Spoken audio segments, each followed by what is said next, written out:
Good thing for all of us that money grows on trees in our backyard, right? Because we can go back there and pick what we need to be able to buy everything else. Yeah, wouldn't that be wonderful? That would be a great tree to have. I remember cutting my teeth as a collector with Lincoln cents back in the 1960s. I was a paper boy. Many of you heard that story before. That's how I got in. My grandfather got me hooked. And I'm working in the industry and have pretty much my entire adult life. But with the discontinuing of the Lincoln cent, it just creates a different way of collecting for generations to come. Because there's no way the Lincoln cent is not going to be one of the key coins for decades. But over this 16, 17 year period the Lincoln cent has been in circulation, there are a couple of pockets of time that are crazy. The WWIIs, the memorials, the 100th anniversaries, the shields, right? Inside of them, the steel cent from 43, right? But how many of you knew that when steel didn't work, we didn't go back to copper? We kinda did.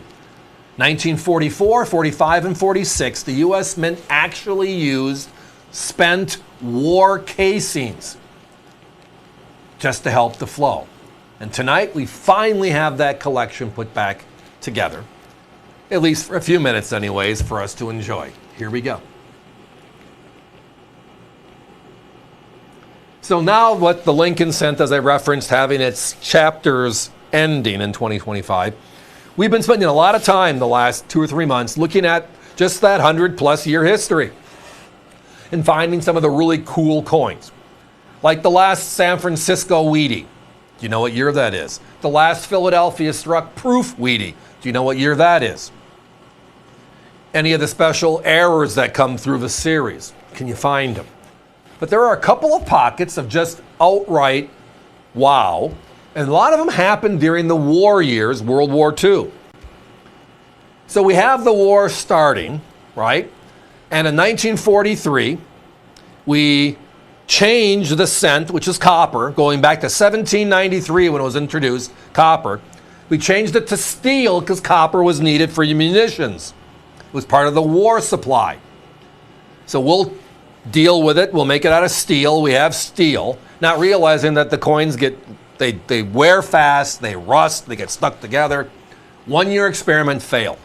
So now what do? We still need copper for the war effort, but we have a cent in circulation. So somebody has a brilliant idea, and it was a brilliant idea. Why don't we use all the spent shell casings that we can't make shells with again and use those for the cent?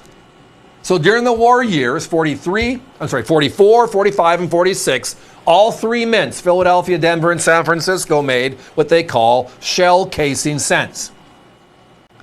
If you compare them to a 47 or a 42, the other coppers before and after this, you can tell the difference by looking at them. Slightly off colorization because, again, it's a used metal with an alloy, different than that of a regular copper cent. This is the complete collection. The competition has all 9 of these coins as well. You can buy them individually for $118. You can buy 3 3-piece sets for more than that. That's a weird one. Or tonight you can join us and get all 9 of them in this gorgeous Defender holder, all tied together with the same labeling, and we're at $49.95 for uncirculated coins. Yeah, there's nothing more beautiful than a uncirculated WWII. I mean, the reverse, again, that's where I got my foot in the door collecting as a kid. And these were the coins we could never find when I was a kid, even though it was 20 or 30 years after the fact. But tonight, we have them all. So guys, no time for a clock. Let's keep looking. Let's keep making the phone calls. Now it's time to be moving on.